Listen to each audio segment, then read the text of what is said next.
The Packers are banged up.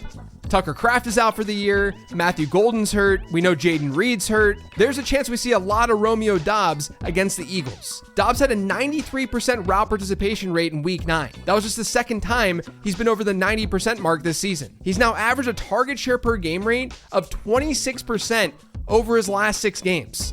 I bet that's higher than you expected. The Eagles have actually been a top half matchup for wide receivers this year by adjusted fantasy points allowed. And they've actually allowed an above average number of fantasy points per game to perimeter receivers. So I like Doubs.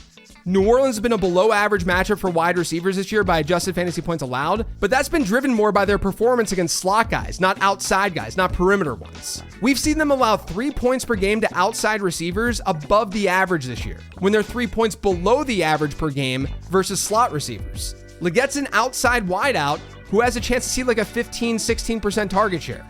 But I will say, there is some risk here because the Panthers could easily opt to use a little bit more Jalen Coker, which in my opinion, they should be doing. It's just that Coker's been primarily a slot player for them. So I'm going with what they've been doing, even though it can be changed in an instant.